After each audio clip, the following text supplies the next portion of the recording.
আমি দেবপ্রসাদ গাইন, নিউ ব্যারাকপুরের লেলিনগড়ে আমি থাকি। আমি 2004 সালের বাংলাদেশ থেকে আমি ভারতে পালিয়ে চলে আসি। কারণ বাংলাদেশে 2004 সালের আগের থেকে একটা সরকার, 4 দলীয় জোট সরকার, বিএনপির নেতৃত্বাধীন এই সরকার আসার পর আমাদের বাংলাদেশে শুরু হয়েছিল হিন্দু নিধন যজ্ঞ, যেটাকে হিন্দু নিধন যজ্ঞ না বললে সত্যি ভুল হয়ে যাবে। তৎকালীন সময় হিন্দুদের যারা একটু বুঝতো এবং মাথা ধরা ছিল, তাদেরকে চরমপন্থী, সন্ত্রাসী এরকম আখ্যা দিয়ে তাদেরকে বিচারের বহির্ভূত হত্যা, যেটাকে ইনকাউন্টার বা ক্রস ফায়ার বলে চালাতো বাংলাদেশের সেই বিএনপির নেতৃত্বাধীন 4 দলীয় জোট সরকার।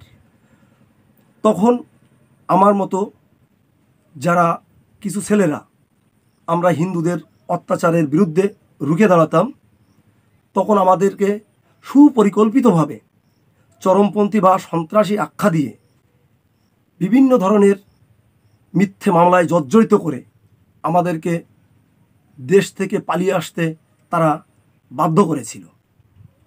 আর আমরাও নিজের জীবন বাঁচানোর জন্য বাংলাদেশ থেকে পালিয়ে এসেছিলাম। কিন্তু পালিয়ে আসার পর এখানেও আর এক যন্ত্রণা নিয়ে আমরা থাকতাম। প্রতিটা মুহূর্ত ভাবতাম, এই বুঝি আমরা অনুপ্রবেশকারী হিসাবে গ্রেপ্তার হয়ে যাব, এই বুঝি পুলিশ আমাদের ধরে বাংলাদেশি হিসাবে পুশব্যাক করে বাংলাদেশে পাঠিয়ে দেবে। তো এরকম দিনের পর দিন, রাতের পর রাত, আজ 20 বছর ধরে এক জীবন যন্ত্রণা নিয়ে ভুগছিলাম। ইতিমধ্যে আমাদের ভারতের প্রধানমন্ত্রী এবং আমাদের স্বরাষ্ট্রমন্ত্রী অমিত শাহজি, তারা আমাদের জন্য সুন্দর একটা ব্যবস্থা চালু করলেন। কি সেই ব্যবস্থা? সেই ব্যবস্থাটা হচ্ছে সিএএ। এর মাধ্যমে বাংলাদেশ, পাকিস্তান, আফগানিস্তান বা বার্মা এরকম জায়গার থেকে হিন্দু, বৌদ্ধ, খ্রিস্টান, জৈন এরকম যারা নির্যাতিত হয়ে পালিয়ে এসছে, তাদের জন্য এক নাগরিকত্ব আইন চালু করলেন।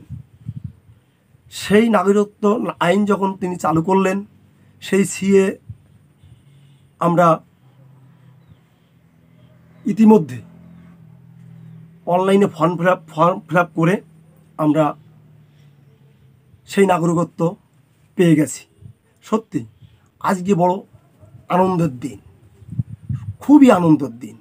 এইরকম একটা আনন্দ পেয়েছিলাম যেদিন রাতের অন্ধকারে পালিয়ে বাংলাদেশ থেকে নদী সাঁতরিয়ে ভারতের পার উঠেছিলাম।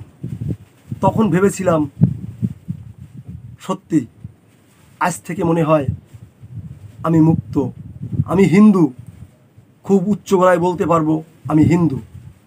তো যাই হোক, আমি আপনাদের বলবো, আপনারা কারো কোনো কথায় বিভ্রান্ত হবেন না। সিএ লাগু হয়েছে, এতে আপনার Aadhaar card, PAN card, voter card কোনো কিছুই আপনার নষ্ট হবে না। সব কিছু যেমন আছে তেমনি থাকবে।